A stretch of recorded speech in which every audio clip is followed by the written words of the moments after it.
বিশাল বড় ইটার ভাড়া রে। এই মালিকদের ধরলে তো ভরপুর মাল পামু, মালিকের লগে সমঝোতা করমু। ওই তোরা কারা রে? এখানে মালিক কেডা? মালিককে ডাক দে তো, তোর লগে কথা আছে। ভাই আমি মালিক, আপনার কয় হাজার ইট লাগবো? ও তুই মালিক? হ্যাঁ। দে। কি দিমু ভাই? দিমু মানে কি দিমু? কি দিবি মানে বুঝোস না? কি দিবি? না কি দিমু? সমঝোতা দিবি, সমঝোতা দে। সমঝোতা আবার কি?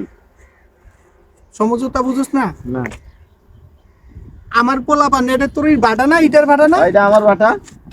আমার ধর 100 পোলা বানাইয়া তোর ইটা মিটা যা আছে ভাড়া মাড়া উড়াইয়া যদি লয়ে দেয় তখন ঠিক করবি। তোর কিছু করা আছে? হ্যাঁ এখন এই দিন না, এই দিন নাই, বুঝছেন না? এই চান্দা মান্দার টাইম নেই এখন। এই এটা চান্দা, চান্দা কয় ওটা? এই চান্দা কয়? এটা সমঝোতা। তোর লগে আমি সমঝোতা করতেছি, ভাগ্যিস আমার পোলা বানায় না, আইলে তোর শুদ্ধ নিতে উড়াইয়া লয়ে দিত। তোর লগে সমঝোতা করতেছি, আমার পোলা বানাবার আগে আমার লগে সমঝোতা কর, কইরা কিছু দে, আমি যাইগা। আর বুঝার লাগবো তোরে, তোর টাকা বের কর। কত কত লাগবো? এক বান্ডিল দে, টাকা বের কর। বের কর, ফোন করে টাকা আনা। আরে বোধহয় গুণা লাগবো না, দে। এটা চান্দা না, আবার চান্দা দানি ভাবিস না, এটা কিন্তু সমঝোতা। আমার পোলা বানাইয়া তোর ভাটার মধ্যে কোনো গ্যাঞ্জাম মেঞ্জাম কিছু করবো না, বুঝিস না? সমঝোতার মাধ্যমে টাকা লইলাম, চান্দা না।